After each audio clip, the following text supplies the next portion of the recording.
Hello and welcome to an in-person version of the Warriors Stock Report. First time I think maybe since the 2019 finals, Like maybe. last game of the finals. Yeah, I maybe. don't think we spent much of the post game of the 2019 game six, like sitting up doing stuff. Not a lot. I will never forget. This is a very random way to start that I didn't expect after an That's insane game. fine. I will never forget in the final minutes after game six.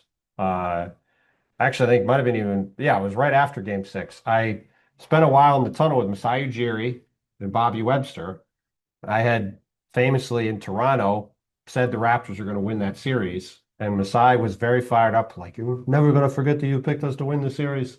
And it was either right before or right after all the chaos happened on the court. And I didn't even know about it. I found out way later that he'd had any kind of issue at all because he was just floating around on air all night after winning. My memory of game six of the finals was, prior to that game, even at the media day the night before, Kevin Durant was in a New York hospital Yep. with Triple with custom the surgery. Achilles surgery. And at that point, you knew like Kevin Durant's time with the Warriors was probably very Hmm. likely coming to an end. So you were already checking one superstar off of the future Clay, ledger. Clay And then injury. Clay gets injured that night and obviously leaves, goes to the hospital. But we learned that night the ACL was torn, and we learned post game. Like you didn't know in the third, fourth quarter it was torn, but I I remember mean, you kind of you thought, but knew. there was like I remember there was a confirmation post Yeah. game, and not only the confirmation as you were talking to people, they were already saying, yeah, Clay probably will be out all of next season, and you're like, oh, so no KD, no Clay next year. It was like man, it was the Those most like those two and close games, that game five in Toronto after the Kevin injury and that game six in Golden State after final game at Oracle Arena, Raptors win the finals, crazy series. Uh the Clay injury, that was all pretty crazy. Almost as crazy as the final as few minutes of this game. VJ Edgecombe. That Well, was a forget cool VJ final Edgecombe. How sequence. about Pat Spencer? It looked for a minute like Pat Spencer was about to have the Pat Spencer game. Hits this three on the wing. The Warriors are up four with a minute and 10 seconds to go. My phone is blowing up from people going, man, are the Sixers really going to blow this game? How is this happening? No Steph Curry, no Jimmy Butler. Draymond Green re-aggravates his foot injury. Yeah. He leaves in the second quarter, doesn't come back. Steve Kerr junks up the game, full court press, comes crazy comeback. And then not only does VJ Edgecombe make this really nice putback with zero point 0.9 seconds to go to seemingly save the game for the Sixers, put them up one with 9 tenths of a second left, and Golden State had no timeouts. Buddy Hield throws Beautiful. maybe the best pass I've ever seen in that Yeah. moment. Like one step out of bounds, Cox back throws it. 0.9 on the clock, by the way, and he's Yep, inbounding under his own hoop. to go all the way to the other end, Yeah, throws such a perfect full court pass that DeAnthony Melton smartly lets but bounce because once it it doesn't, the clock doesn't start till you touch the ball. And then just as it looks like he's going to lay the ball in to win the game, Tyrese Maxey comes in like the flash and swats a shot away pinball. It wasn't just like oh he tipped it, like he and just swatted it. volleyballed it off the backboard. It And was that like Melton, who's playing it, we'll get to Melton playing in the first yeah, game in a second, but those guys are very tight from when DeAnthony Melton played here with the Sixers. They were hanging out yesterday at Tyrese's house. So obviously Tyrese was happy to not have him hit that shot on him. But that was as pretty for a game that at halftime we were sitting there going, man, this game is pretty boring. there's another Turned around. yeah it did. There's another little layer to that, and we can get to Melton Hmm. Warrior stock Well, report because his stock is up, and we can yeah. get to him here because the other layer with the Maxi Melton thing is. Melton's guarding Maxi on, he's the one taking the game winner. It's not Edgecombe on a fadeaway and blocked it. Hmm. Melton tipped that Yes, shot. he did. And I think in the aftermath, you don't know if let's say he doesn't tip it, maybe Maxi makes that shot.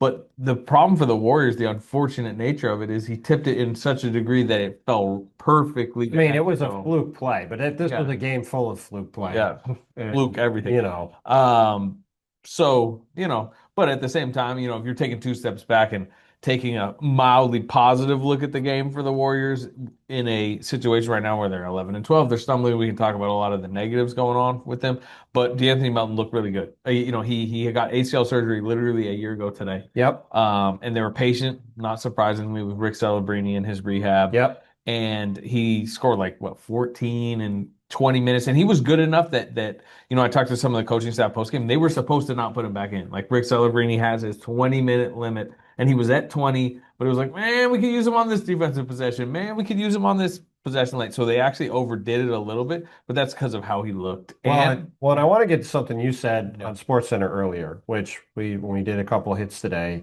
going into this game about injuries. Sixers obviously have a million injuries as always, yeah. and so do the Warriors. You said something I thought was super interesting about the Anthony Melton in that one of the key things to watch over the next couple of months for this Golden State team is where Friday will be 2 months to the trade deadline, is how does DeAnthony Melton look, not only because of can he get back to being an impact player and we'll see if he can stay healthy, et cetera, but can he do that? And if he does that, will it influence how the Warriors approach the trade deadline? I wanted you to expand on that and what you think him being healthy and playing something like this going forward, which the healthy part with the Anthony Melton is the only question, really, not the impact player part.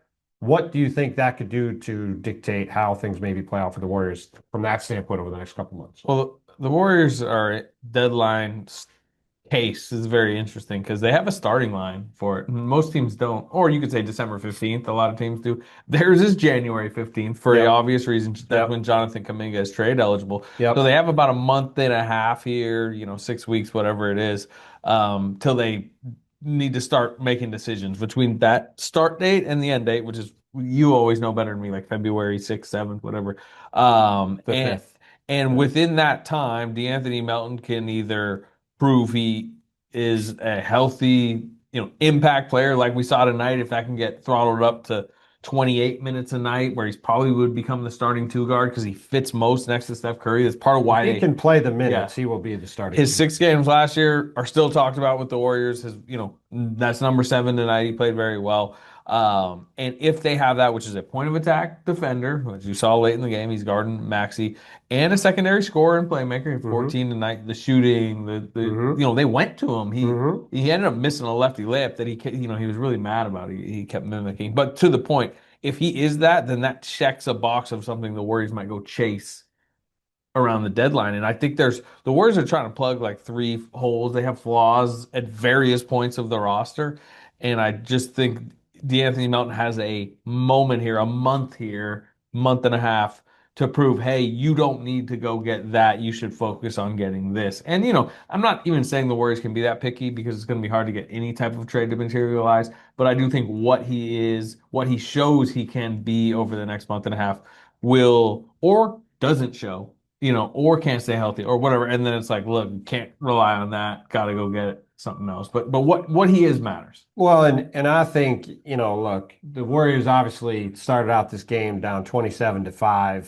They didn't make a shot for several minutes. They think we're 4 for 25 from the field in the first quarter and missed 19 to 20 Yeah. shots at one point. They're not that bad on offense without Steph Curry and Jimmy Butler.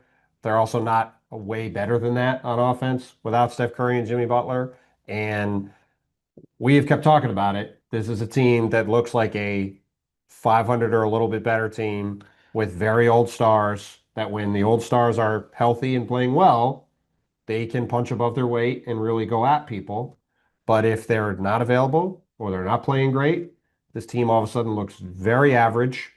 And remember, this was a 99-98 game. That, like, yes, the Warriors came back and made it a game at the end and their guys were out, but it's going to be very hard for them while Steph is out I think I to saw put up I numbers. think I saw a stat that the 10 first quarter points that was the lowest scoring quarter of the Kerr era.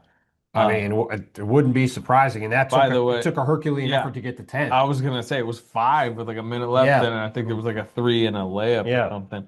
Yeah, it's concerning on a few degrees. I mean, you mentioned like the veteran health is something right now. I mean, Steph's gonna end up missing at least 5 games with the thigh contusion. Al Horford showed back up tonight, started actually made some decent plays. Uh, Al Horford hit his first shot of the game. Didn't make yeah, a shot after that, yeah, but he was +3 in this game in 18 minutes, and he will always find a way to play well against the Sixers. And the yeah. only time he didn't play well here is when he played for the Sixers for a year. Yeah, Jimmy Butler knee misses the game, and then obviously Draymond, I should say, saw him post game, talked to him post game in a walking boot. Which that's always like, ooh, walking boot. But he said this was very similar. Dominic Barlow fell on his right foot tonight. He said Yes. it felt very similar to when Donovan Clingan fell on it Yeah. the other day. Yeah. I said, "Are you going to be at practice tomorrow?" Because I need to talk to him, and he said, "I will. I'll be there. I don't think I'll be in practice tomorrow, but he does want to play through the pain." I mean, he Um, wants to, but he says he wanted to the last week. He missed one game because of the foot yeah, sprain. I could see like I don't think he'll play both sides of this back to back in Cleveland, Chicago next year. he should sit I'll out the just say Cavs game. this: he it's not a long term thing. No, I So mean, he made that no, clear. he should sit out the Cavs game and come back for the game Sunday in They Chicago. should go after the They Chicago should go after the game. Chicago Yeah. game because they're probably not winning the Cavs game. The Bulls have been very rough lately. They got to get a win. But look, they, the rest of the month, I mean, this is their schedule. I mean, their schedule, they've got this Cavs game, which is probably a loss. Then you're 2 games under 500. Chicago's been really rough. They probably should win that game if they can get even Draymond back, and Jimmy Butler certainly could be back too. But then it's Minnesota, Portland, Suns, Magic, Mavs, who are playing much better now that Anthony Davis is back and Cooper Flags will playing point guard, and then the Raptors. So There's that's some there a pull that back up though, because there's something really important yep, that look at the dates of the games. There's 4 off days yep. and then the Timberwolves game. Then there's what, like It's 4 off days in the Timberwolves. Then one off day there's Blazers, but another three then days three till the Suns game, yeah. At and some no point back-to-backs until the Nets on the 29th. once they're done with the Chicago game Sunday, I believe it's 2 games in 10 days or like something like Which that. this So team really needs. that's to me, sure, the opponents are not easy, but that's what they've been Yeah. highlighting. Now let's get to the Jonathan Kuminga thing because Yeah. we always And talk really, about that. Podziemski, we can probably like We should talk about both, but let's start with Kuminga. yeah. Kuminga and Podziemski not out there for 1 second of the fourth quarter as the Warriors make this comeback. Jonathan Kuminga did not start today Yeah. when all these guys were out. We both noted before the game when Steve Kerr was lobbed a question about Jonathan Kuminga being a fulcrum of the offense today, which I thought was a reasonable thing to ask given no Steph and no Jimmy. And what was Steve Kerr's answer? He basically said either nobody is the fulcrum or Pat Spencer, he even said might be it.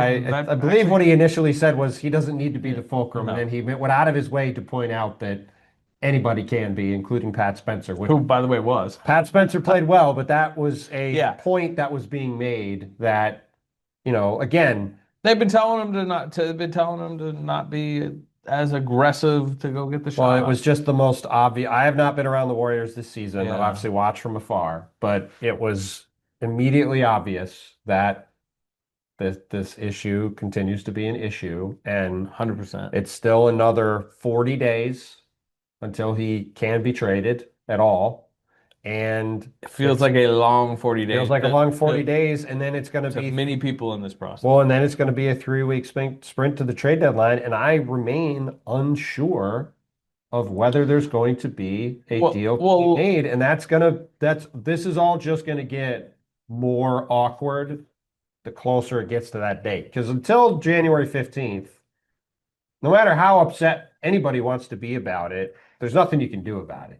Once you get to that final 3 week sprint to the trade deadline, yes, there will be there will posturing. be pressure released because the deadline has arrived, and then who knows what's going to happen. Yeah, well, I have various thoughts and information on the subject, but the one thing I will say about the deadline, while obviously you cannot trade him until January 15th, January 16th, I would go back to last year where they couldn't trade DeAnthony Melton until December 15th, but they clearly lined up the flip for Schroeder right when it was eligible. I think it was even like maybe reported like a day or two. No, like, it was. This trade is going to happen. Yeah. So I'm not saying that they're for sure going to line up a Kuminga trade, but I will say it's not like you can make the first. It's not like free agency. Like you can't even make a call on it. So you could spend the next month, and let me tell you, like you know better than I do. Like trade calls are starting to at least like information gathering. It's not really started yet. It's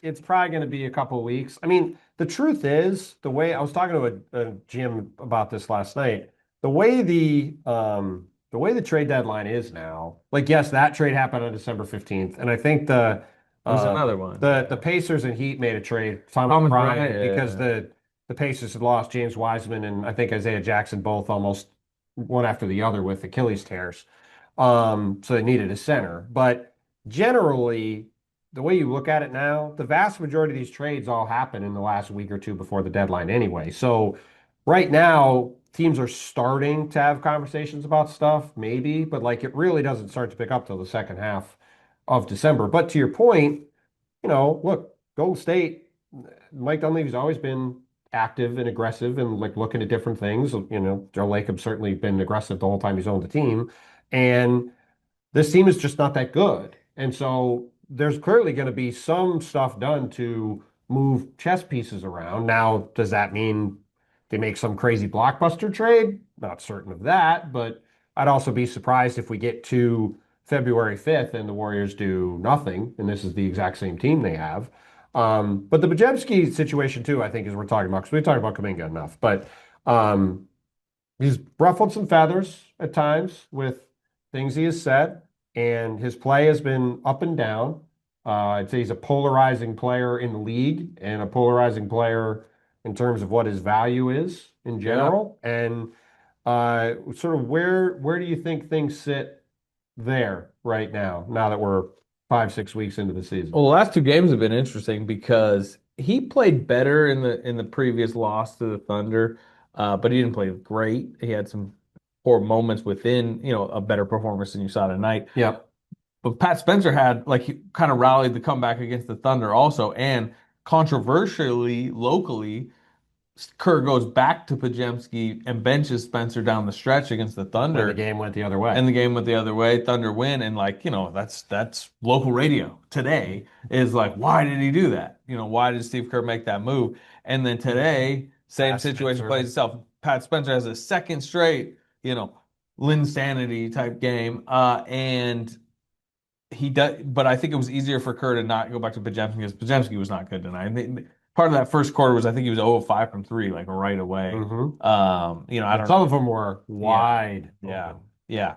And so he closed with Pat Spencer tonight. And Steve Kerr talking post game like Pat Spencer needs to be on the roster. Like I'd like him on the roster. It's a full roster. There's 15 guys. Deadline can shake some stuff up there. Second apron capped. You can't just cut a guy. They have a long time to get a roster spot open to get Pat for Spencer sure. on the But he's team. been active all 23 games, so it's 23 of 50 he's already used. But that back to like Podziemski because he's, by the way, third season extension eligible this summer, which will be a whole thing. Mm-hmm. He hasn't had the third season leap. Obviously, he was hoping for. Steve Kerr a couple times has compared his struggles early this season to his struggles early last season. The rookie year, coming off the rookie year, it was kind of all highs about him. Yeah.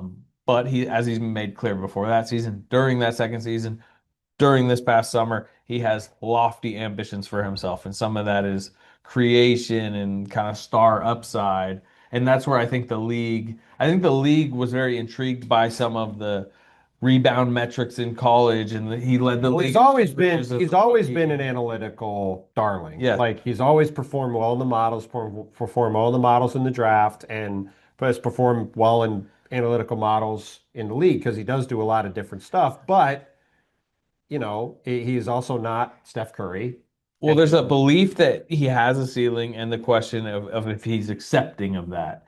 And kind of at times it has felt like when he isn't accepting of that, his game, takes a left turn and suddenly going from, hey, look at all these models that say you're like, a massive plus in so many ways that you might not see, suddenly, can be a minus and more and more it's felt like that. Again, he's closing with Pat Spencer over him tonight. Like you go back to the rookie year or at times last year, Steve Kerr would love to look at the plus minus. Every lineup is better without him. Well, and Steve's always been one of his biggest advocates too. I mean, it should be said, right? Yes, for sure. But we'll see. Yeah, I'm curious where that necessarily goes over the next few weeks. But it's an interesting night because these were supposed to be the nights that the younger layer of the roster was going to lift them to. It could be a 99-98 loss to the Sixers, but that in the Warriors theory was going to be Podziemski, Moody, and Kuminga out there. Listen, I remember. I'm old enough to remember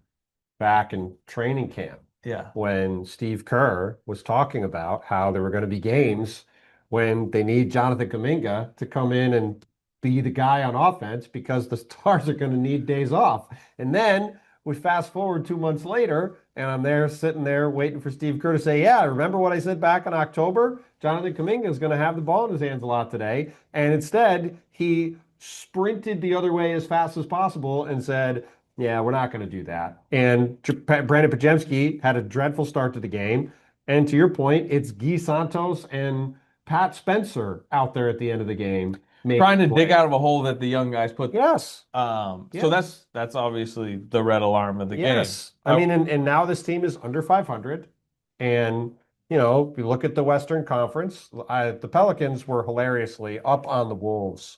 The Wolves did come back and win. That's the second time the Wolves. In 3 days. I thought they might lose both parts of the baseball series, but they do come back and win. But you look at the top of the West now, and it's a pretty clear six. Like the Lakers, LeBron has his streak broken tonight. Well over 1,200 games with at least 10 points. Has the game-winning assist to Rui Hachimura. The Lakers beat the Raptors. But you look at it, you've got I'll just pull up the standings. Thunder obviously are 21-1. They're light years ahead. You've got the Lakers at 16-5 in second. You've got the Rockets, the Spurs, and the Nuggets are all 5.5 games back at 14-5 or 15-6. Then you've got Minnesota at 14-8. Warriors are 4 games back in the loss column of the 6th seed, and we're a quarter of the way through the season. And they have a chance to lose a couple more games this weekend, and then they play Minnesota next Friday. Like it's early. Which, by the way, Steph Curry, I expect back for that Minnesota game. I would say that is a must-win game. It's hard to say that in December, but look, they could be 5, 6 losses back, 25 games into the season of the 6. They were 25-26 last year, and probably. I understand, but it's a game against. You have Steph. Like, let's say Steph's back for that game next Friday, which we expect, barring a setback. You're probably 5 or 6 back already in the loss column, and you're playing the team that's in 6th, and everybody else is 3 games ahead of them. So, I guess where I just wouldn't say must win is 2 things. Number one, it's obviously not technically a win. They sprint it. Well, even just like that urgent of a scenario where last year they sprinted to the finish line 23-8 and came out of deeper of a hole, and also but they didn't come out of the. They didn't come out of. Yeah, they ended up being 7th. They ended up being 7th. And they ended up in the play-in. Honestly, I mean, like, I think that 7 last year was better for them than 6 would have been. I think 6 they would have went and got popped by the 3. We talked all. That's fine. You can be a Warriors homer and talk yourself into not. I'm about to be un-Warriors homer here because I'm going to say that I don't think the standings are the concern. I think the product is the product is the concern. But what I'm saying is the product's obviously the biggest concern, right? But it's also getting late early, and if they end up 10 games back of 6th in December, or 8 games back of 6th in December, and they're locked into the play-in. Like, we spent the last 2 months talking about how this team couldn't wind up locked in the play-in, and they had to have the ability to have these guys have some nights off. I think they're a play-in team. I mean, I think they're a play-in team too, but that's the point. Like, if they win, let's say they split these games this weekend and they beat Minnesota next weekend, maybe they're 3 losses back. If they lose these 2 games this weekend and lose to Minnesota, they could be 7, 8 losses back. And then, like, all of a sudden, you're looking at guaranteed just about of being a play-in team in December. Like, that's, for a team that is one of the older teams in the league and has designs of making a deep playoff run, that is not the place they were expecting to be in. And to your point, like, that's where it gets back to the concerning nature is that they continue to look like a team that's a little over 500 when everybody's healthy, and they're now not healthy. Yeah, they remind me of last year's team. Not it's different, and obviously Jimmy Butler jolted them to life, but they floated around 500. They had the big 12-3 start, then the 3-12 after that, 15-15, and then they floated around 500 till they made the Butler trade. To me, I think they're going to be a play-in team regardless, pretty much at this point. It's hard to see them as one of the 6 best teams in the West. I think their potential savior of the season is the deadline and the ability to potentially remake the rotation if there is a healthy Melton, if Horford can get a string of games together, if their main veterans can stay healthy, if they can rearrange and generally create We got more ifs. 100%. There is a more? ton of ifs. I just am saying it's comparative to last year, where right around this time last season, through the trade deadline, they were just floating to nowhere. And it True. feels like this team is, but it was always like, well, maybe there's a move. And Mike Dunleavy waited till the last moment, because oftentimes that is, what Yep. puts the pressure on a deadline to make a deal. And then he struck and made the Jimmy Butler trade, and it worked. I think they're going to need something to jolt into life rotationally, while also having like a Melton, the Horford work better than it has. And if that happens, maybe I will change my opinion on their upside. But right now, this team to me does not, look like a contender at all, and No. potentially not even, a first round, winning. Might not make the playoffs. Yeah, I mean that's where the standings are helping them, because like, Well, I mean the bottom of the West stinks, yeah, but if seventh you're or everybody in the else. play-in, like Yeah. if Steph rolls his ankle in the first play-in game or the second play-in Yeah. game, like that's why getting in the play-in is tricky, because then all of a sudden it could put you in a lot of different situations you don't expect. So we haven't really done any stock ups or downs. Say stock up on DeAnthony Melton. Say stock down on the young fellas. Yeah. We'll say stock down on the roster, just the whole roster, the whole team in general. Yeah. And Pat Spencer can get it up. and stock up on Pat Spencer. It's Pat Spencer week. Best week of his career. I mean, Yeah. quite a story. Still on a two-way. Like I said, 23 out of 50 used. It's going to be, we got 2 months from right now. It's December 5th. It's 12:18 Eastern time. Slater very unhappy to be in Eastern time with us. He likes Eastern weather, bro. Yeah, just Eastern time. But it's going to be a very interesting 2 months to the deadline, and the Warriors, as usual, are going to be right in the middle of all of it. We will be back next week after this trip to Yeah, the we could Midwest. talk Monday, Tuesday, whatever. They got Monday, Tuesday, Wednesday, and Thursday off next week. Yeah, so then they have this huge game. What I genuinely think Must is a huge win. I mean, we'll see how this weekend goes. I mean, the way Minnesota is, the Warriors could split these games this weekend, and Minnesota could lose. You know what else they got? And he's going to double must win coming up. They have a baseball series in Minnesota in January, at Minnesota. Boom, boom. I was just looking at that, maybe traveling to it. So was this Minnesota game one of the makeup games? Yeah. It was. Yeah. So they got Minnesota and they go to Portland Sunday. Portland. Yeah. I mean, Who they've lost in twice. It's not an easy. No, but it's not horrific either. Also, like, they just got a ton of off days because the Cup week gives these teams that don't make it. Well, I just meant in the grand scheme of things, like I don't know what their overall options were, but I mean, Portland and Minnesota are fairly difficult opponents. But that's like, okay, then so like the state of the Warriors can't be, man, you got the sixth best team in the West and like the ninth best team in the West. I'm not saying that. It's just, like I think Milwaukee got the Nets and the Hornets. Like different teams get different draws with that. And the Sixers, I don't remember who the Sixers have a couple good teams, I think, out of it. But yeah, it's just the luck of the draw, and that's who they got. So, but yeah, we'll talk about that next week. We'll see how this weekend goes. Slater, good seeing you. Good. Do this in person for once. Thanks everybody for watching Stock Report this week, and we'll be back next week with who knows what will happen then. Maybe it'll be another Pat Spencer. Maybe it'll be Pat Spencer weekend. He's gonna play. He's gonna play. He's gonna play. I mean, at the rate things are going, he might be starting and being the fulcrum of the offense. Who knows? But yeah, thank you everybody for watching, and we'll talk to y'all soon.